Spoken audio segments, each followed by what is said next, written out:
Sade's voice, pure soul, smooth as silk and dripping with elegance. But honey, behind those smoky, hypnotic vocals, there's been a question on everyone's lips for years. What made Sade pull away from the spotlight? We're talking about the queen who gave us iconic jams like Smooth Operator and Sweetest Taboo. But suddenly she vanished, barely popping up in public. Was it fame that got too much for her? Or maybe a juicy scandal we never heard about? Well, grab your tea because we're about to dive into the real reason Sade dipped from the spotlight and left us all wondering what happened. Helen Folsayed Adu, better known to the world as Sade, was born January 16, 1959, in Ibadan, Oyo State, Nigeria. And let me tell you, that Yoruba middle name of hers, Folsayed, means crowned with wealth. It's like her very name was destined for greatness, reflecting her rich cultural roots and a legacy that's deeper than we might have known. Her folks, Adabizi Adu and Anne Hayes, were the real MVPs shaping her early years. Adabizi, a Nigerian economics lecturer, was all about Yoruba heritage. And Anne, she was an English district nurse who, along with Adabizi, met in London back in 1955 and decided to pack up and move to Nigeria. But listen, life wasn't all smooth sailing. Sade's parents hit a bump in the road, and when she was just 4 years old, they split. That sent shockwaves through her life, and everything changed. Anne took Sade and her older brother Banji and moved back to England, where they lived with Sade's grandparents in Colchester, Essex. A whole new world for young Sade. But just when you think it's settling down, bam! At age 11, she picks up again and moves to Holland-on-Sea to be with her mom. Talk about upheaval, huh? But Holland-on-Sea, that brought some peace. The quiet coastal life with her mom right there gave Sade a new vibe, family, love, and the kind of nurturing that might have shaped her grounded soul. She hit up Clacton County High School to finish her education, and you could already see the magic of Sade unfolding. After that, she wasn't done. She went on to Colchester Institute, and by the time she turned 18, she had a vision that was all hers. The world was waiting, and so was London, where she packed up and headed for the big city to carve out her future. Sade wasn't just about those smooth vocals. Girl had big dreams. She rolled up to St. Martin's School of Art, one of the most prestigious art schools in the world, to dive into fashion design. And let me tell you, that wasn't just about the clothes. It was a pivotal moment in Sade's life. She wasn't just about following the crowd. She was all in, trying to immerse herself in the artistic world of one of the greatest cities. After wrapping up her 3-year fashion design course and doing a quick stint as a model, yeah, she was serving looks before she even hit the stage.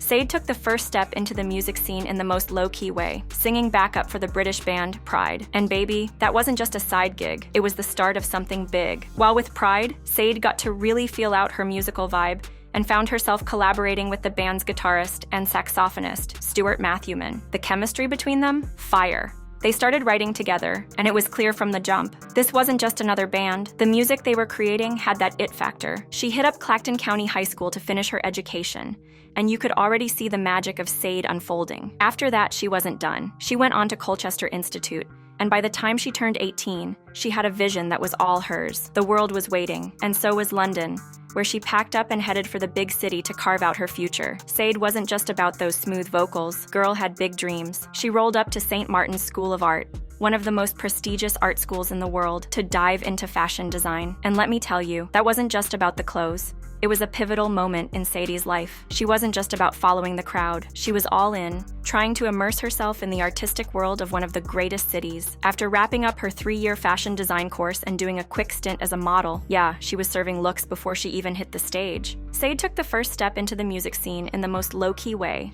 singing backup for the British band Pride. And baby, that wasn't just a side gig, it was the start of something big. While with Pride, Sade got to really feel out her musical vibe and found herself collaborating with the band's guitarist and saxophonist, Stuart Matthewman. The chemistry between them? Fire. They started writing together, and it was clear from the jump, this wasn't just another band. The music they were creating had that it factor. Sade's voice, smooth like butter, mixed with Stuart's instrumental versatility, made their songs stand out in a way that was almost magical. But wait, here's the tea. One of the moments that really changed the game was when Sade took the spotlight to perform Smooth Operator, a song she co-wrote with Ray St. John. The way she sang it, those sultry vocals, the sophisticated lyrics, it stopped people in their tracks. Record labels started knocking, and the buzz was real. That track, blending jazz, soul, and pop, wasn't just a song, it was a statement. Sade wasn't just another voice in the crowd, she was a force. So, in 1983, Sade and Stuart decided to bounce from Pride and go all in on their own sound. They brought in Andrew Hale on keys, Paul Denman on bass, and Paul Cook on drums. Together, they formed the band Sade, and baby, that was the start of something legendary. By the time Sade hit the stage for her first show at London's Heaven nightclub,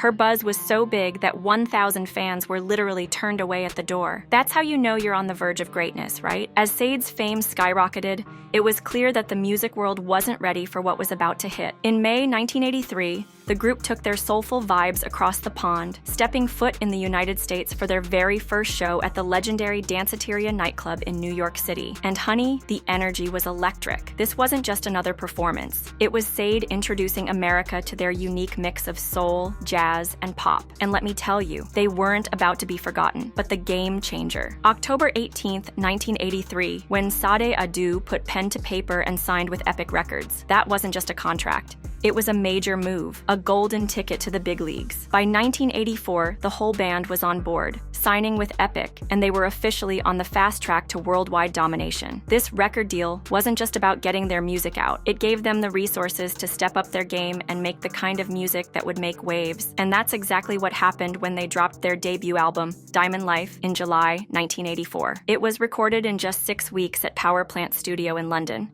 But don't let that short timeline fool you. Diamond Life was pure magic. The album hit big from the jump, climbing all the way to number 2 on the UK album charts. But wait, it gets juicier. It sold over 1.2 million copies in the UK alone, and in 1985, it won the Brit Award for Best British Album. That's how you know you've made it, right? But Sade wasn't just a UK phenomenon. They went global. Diamond Life hit number 1 in multiple countries, and in the United States, it broke into the top 10 and sold over 4 million copies. For a debut album by a British artist, insane. Worldwide, Diamond Life sold over 6 million copies, making it one of the best-selling debut albums of the 1980s and the top-selling debut by a British female vocalist ever. Talk about breaking records. And let's not forget the smash hit single that started it all, Your Love Is King, released on February 25th, 1984. This song was a total vibe. It was a hit all across Europe, with the single climbing to number 7 in Ireland and hitting number 6 on the UK charts. And the best part? This was just the beginning. Now, while Your Love Is King was making waves, let's be real. Its success in the United States was more of a slow burn.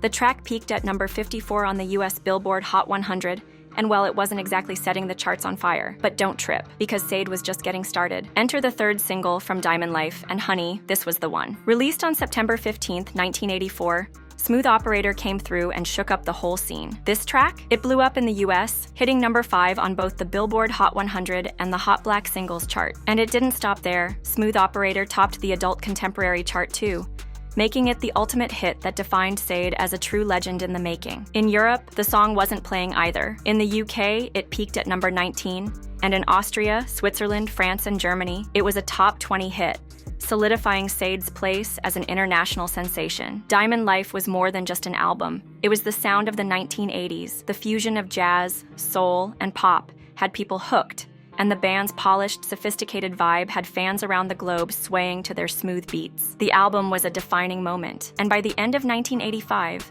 Sade was just getting warmed up. They dropped Promise in late 1985, and let me tell you, this album was a game changer. It shot to number 1 in both the UK and the US, becoming the band's first album to top the US Billboard 200. That's major, right? Promise spent 2 solid weeks at the top of the charts in 1986, showing just how much the world was obsessed with Sade. The reign had officially begun. Promise wasn't just another album, it was a phenomenon. With 4 million copies sold in the US alone, it snagged a 4-times platinum certification from the Recording Industry Association of America. Talk about an icon in the making. This kind of success showed that Sade wasn't just a band, it was a movement. They had the world hooked, and their ability to connect with a wide audience was undeniable. Promise gave us some unforgettable singles, including Never As Good As the First Time, and of course, The Sweetest Taboo. Now, let me tell you, this song was everywhere. Released as the album's lead single, The Sweetest Taboo stuck around on the US Hot 100 for a solid 6 months. That's the whole vibe, right? It peaked at number 5 on the Billboard Hot 100,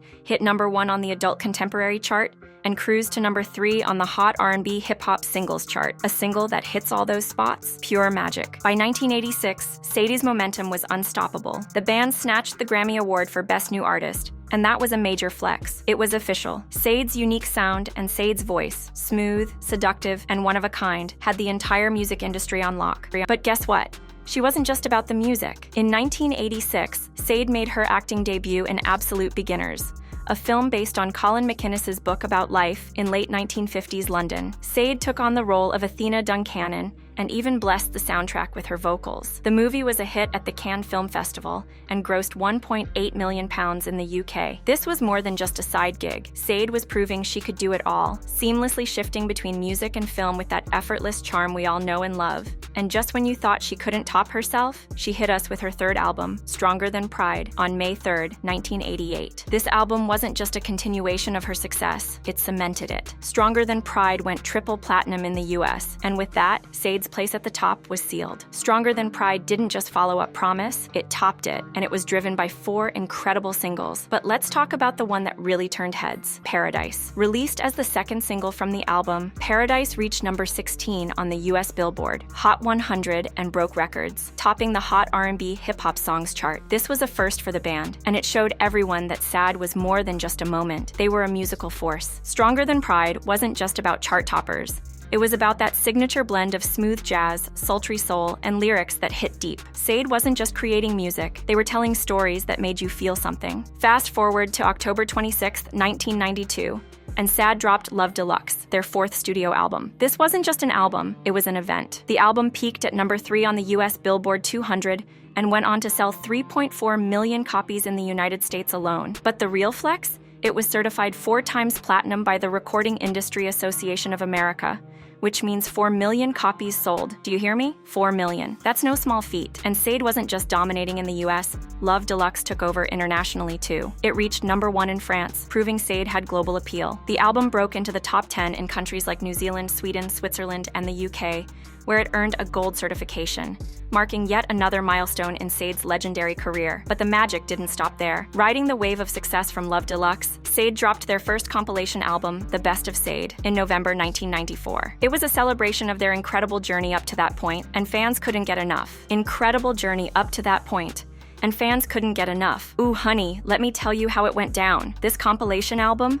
Oh, it was on fire. They took all the hottest tracks from their past albums, serving up nothing but the hits. And they didn't stop there. Oh no, they had to add a little extra sauce with a cover of Please Send Me Someone to Love, that classic jam from Percy Mayfield back in 1950. Talk about bringing the old school heat to the new school vibes. Now, The Best of Sade was in a whole mood. Fans went wild, and it landed in the top 10 across both the UK and the US. Because, you know, it's Sade. What else would you expect? This joint went platinum in the UK and 4 times platinum in the US. That's some major sales right there, baby. The comeback was real.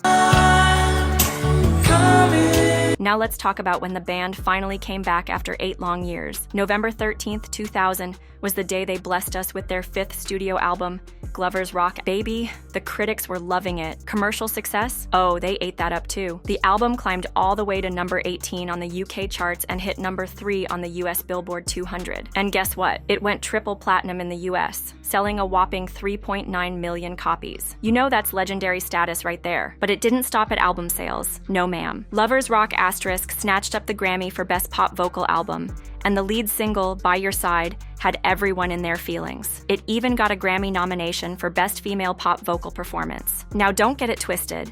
It did lose to Nelly Furtado's I'm Like a Bird, but don't let that fool you. It was still recognized by VH1 as one of the 48 greatest love songs of all time. Period. Oh baby. When they dropped that Lovers Rock tour, the world was ready. Sade and the band weren't just promoting an album, they were giving the people what they wanted. Announced on their website in April 2001, this tour was supposed to start with 30 shows in the summer.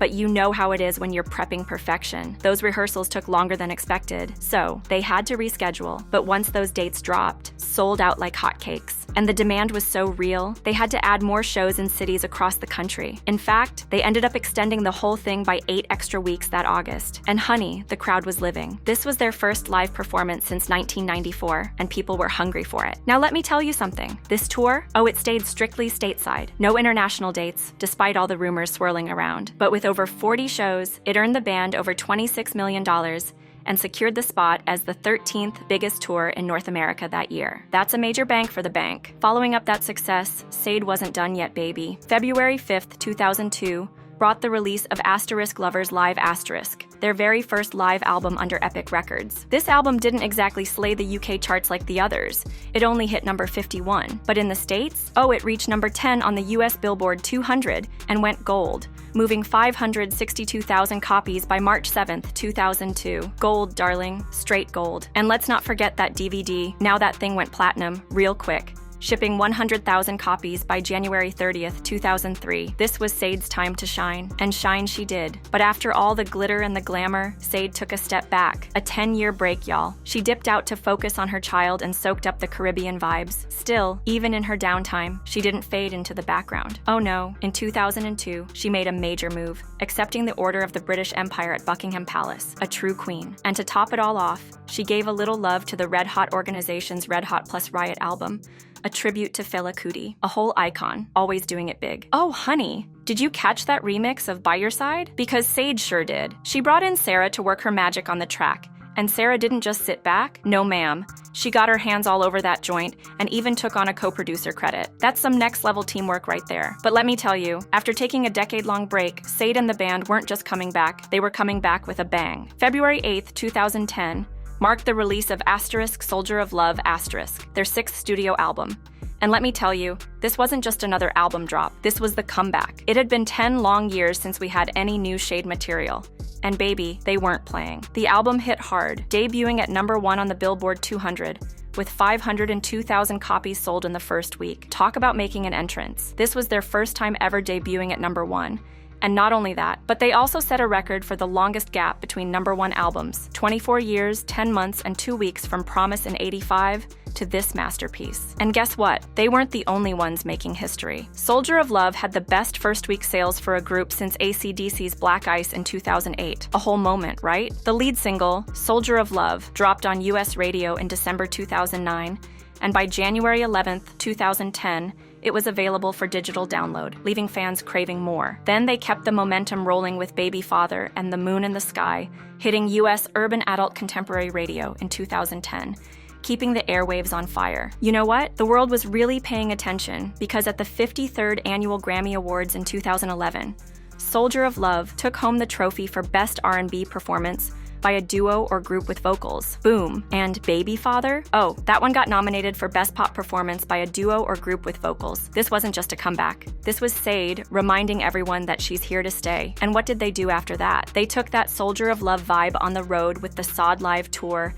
aka the Once in a Lifetime Tour. This tour, it wasn't just a tour, it was an event. They traveled across Europe, the Americas, Australia, and Asia, serving up that Sade magic to the masses. The success was real. Over $20 million and a solid spot at number 27 on Polestar's Top 50 Worldwide Tours mid-year. It had been almost 10 years since they toured, but baby, they were back and the world was ready. Baby, they weren't just touring, they were dominating. By the end of 2011, that Soldier of Love tour had climbed all the way to the 10th spot on Billboard's Top 25 tours, raking in a cool $50 million from 59 shows. I'm talking big bucks, major moves. This legendary tour wasn't just something you saw, it was something you felt, and they knew it too. So they gave us a piece of it with Bring Me Home Live 2011, which dropped in May 2012. Oh, you know fans were living for that concert footage, but wait, this isn't where it ends. In March 2018, Sade came through with a whole surprise, blessing the soundtrack of A Wrinkle in Time with the acoustic ballad Flower of the Universe. Director Ava DuVernay, she never thought Sade would say yes, but honey, she did, and the world was shook. Not long after that, Sade gave us another gift with The Big Unknown for the Widow's soundtrack. And let me tell you, Steve McQueen was over the moon. He revealed that Sade wrote that song because she connected so deeply with the original Widow series. Real art, coming from the soul, honey. Now fast forward to 2022. The band is working on the next big thing, their 7th album, and guess where they recorded the first material? Miraval Studios, of course. And if you don't know, let me tell you, that place is historic for Sade. It's where they laid down the tracks for Promise and Stronger Than Pride. Come on now, nothing but legends. But let's rewind a bit, because Sade's rise to fame wasn't all glitz and glam. Back in the 80s, before she was a household name, she was just living in the struggle. Sade and her boyfriend, Robert Elms, were squatting in Tottenham, North London. Not exactly what you'd picture for someone who became an icon, huh? But that's where her journey began, right in the heart of a vibrant and tough neighborhood. It wasn't easy, but creativity and hustle were all around her, and you know she made it work. This quiet, laid-back woman with a voice that could melt you was just chillin' in those tough streets, carving out her place in the music industry. Her low-key private vibe was part of the magic. While others were out making tabloid headlines, Sade was just about the music, and that, my love, is why she remains so mysterious and alluring. The music spoke for her, and we all listened. Oh, you didn't think it was all smooth sailing for Sade, did you? Behind the glamour and the music, Sis was fighting a whole legal battle. It all kicked off in 1995 when Paul Cook, one of the original members of the band, took Sade and her record company to court. Why? Well, it was all about the coins. Royalties and song credits to be exact. You see, Paul wasn't happy with how his contributions were being handled, and instead of hitting the studio, Sade found herself stuck in the courtroom, battling it out for years. But that wasn't the end of it, no ma'am. Fast forward to 2023, and the drama flares up again. New evidence came to light, sparking a fresh round of legal heat. The controversy? It centers on Sade's iconic Diamond Life album. Now, we all know that album, Hello, Smooth Operator, Your Love is King, Snakebite. Those hits are classics. But Paul Cook alleges that his work was included on that album without his permission. And to make matters worse, his contributions were allegedly used without proper consent from him, his management, or his record company, Epic Records, now Sony Music UK. So, while Diamond Life has sold millions worldwide, raking in mad profits, there's a huge question about whether Paul's rights were completely ignored. It's a mess, y'all. But that's not the only drama in Sade's life. Nope, there's more. Let's talk about relationships. In 1989, Sade married Carlos Pliego, a Spanish writer and filmmaker, and moved to Madrid. But baby, that marriage wasn't built to last. The turbulence in their relationship led to a separation. And around the same time, Sade and the band were working on Love Deluxe. After that split, Sade packed up and returned to London, where she found peace and purpose in her music once again. Now you'd think Sade was done with the drama, but no, the personal life roller coaster didn't stop there. By 1992, Sade was dating Bob Morgan, a music producer who worked with the band. Things got real serious, and before we knew it, they were living in Jamaica together, soaking up the island vibes. That's some real love story vibes, right? So, yeah, Sade's life outside the studio has been just as colorful and complicated as her music. But through it all, she's kept that same cool, private energy that makes her an icon to this day. Okay, now, if you thought Sade's life was just about music and mystery, honey, think again. In 1996, while living in Jamaica with Bob Morgan, Sade gave birth to their only child, a son named Illa. But here's the twist. Isaac, as he's now known, later transitioned. Talk about a full circle moment, though. Isaac inherited his mama's talents, too. In 2010, he made a memorable appearance on Sade's track Baby Father, bringing the family's creativity full circle in a beautiful way. That period in Jamaica was a time of personal fulfillment and maternal joy for Sade, even while she was still out there working her music magic. But just when you think things are going smoothly, here comes the drama, because in 1997, Sade got tangled up in a legal mess while living in Montego Bay. It all started with a traffic stop. Simple, right? Nah. Sade didn't pull over when she was supposed to, and that quickly turned into a full-blown issue. Next thing we know, she's being chased by a police officer, arrested for reckless driving and ignoring a police order. But wait, it gets juicier. When she got to the station, Sade wasn't having it, and she gave the officers a verbal piece of her mind. That outburst didn't help her case at all, and the legal battle that followed got pretty intense. But here's the thing. Sade's a whole vibe when it comes to staying out of the public's radar. After the drama with Bob Morgan, she went on to find peace and love with Ian Watts, a former Royal Marine, in 2007. Now, this relationship? It was different. It gave Sade a sense of stability and happiness, and together, they blended their families beautifully. Ian had a son from a previous relationship, and the couple has kept things super low-key ever since. Sade and Ian chose to step away from the spotlight and live a quiet life away from the madness of fame. They settled down on a picturesque farm near Stroud, England. And let me tell you, that farm isn't just a house. It's a retreat, a sanctuary where Sade can recharge, find her peace, and just be herself. No paparazzi, no drama. Just the beauty of the English countryside and her loved ones. That's how Sade is living her best life, with the music behind her, the family around her, and a whole lot of calm and contentment in her heart. Living on that farm near Stroud, Sade isn't just living the quiet life. She's embracing everything that comes with it. Surrounded by nature, animals, and her peaceful homestead, Sade's life has taken on a whole new rhythm. Her love for animals, especially their pet dog, adds warmth to their little slice of paradise. This farm life isn't just about space and quiet. It's about simplicity and self-sufficiency too. You know, Sade's out there tending to the land, taking in the serenity, and soaking in the kind of peacefulness that you can only find away from the glare of the spotlight. It's no wonder that this environment has found its way into her music, creating that calm, reflective vibe we all know and love.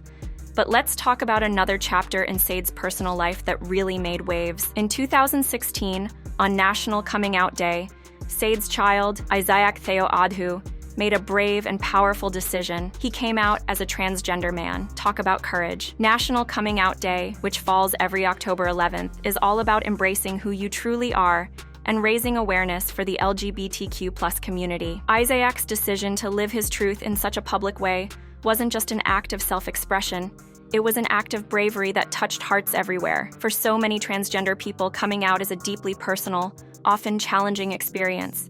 And Isaac's public reveal not only embraced his own identity, but also served as a beacon of hope for countless others facing their own struggles. And you know, family is everything. In September 2019, 3 years after Isaac's public coming out, he posted a heartfelt message on social media, pouring out his gratitude to his mother, Sade, for her unwavering support and love. That kind of bond, it's what makes everything worthwhile, because at the end of the day, it's love that holds everything together. Sade's quiet life away from the hustle and bustle has become a foundation for her family's growth and love, and that right there is as beautiful as any song she's ever made. Isaac's message to his mom was straight from the heart, y'all. He poured out his gratitude for Sade's unwavering support throughout his transition. He wrote, "It's been a long, hard road, but we did it. We're coming out the other side, and I am so grateful for you, my mom, my family, and friends for supporting me through this adventure." That right there speaks volumes. The journey of transitioning is no small feat. It's physically and emotionally challenging, but having a solid support system can make all the difference, and it's clear Sade was that pillar of strength for her son. Ain't nothing like a mom who's got your back no matter what. Now let's talk about Sade's career, because baby, it's a legacy. Over the past 4 decades, this woman has sold over 50 million records worldwide, half of that all in the United States. And that, honey, is a testament to her timeless appeal. Despite the pressures of the industry,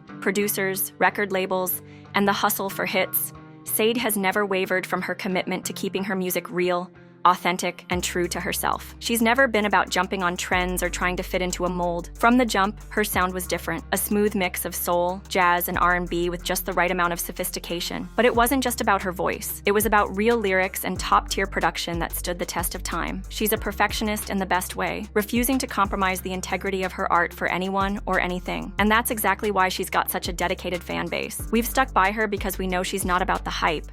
She's about the truth in her music. And here's the thing that's always kept fans on the edge of their seats: Sade's breaks. Oh, she's infamous for disappearing for years at a time, leaving everyone wondering, where did she go? But the answer is simple. Sade values her peace, her sanity, and her personal life. In an industry that glorifies non-stop work and always being on, Sade's approach is a breath of fresh air. She's shown us that real success isn't about constantly being in the spotlight. It's about quality, integrity, and the freedom to live life on your own terms. And honey, that's why we keep coming back for more.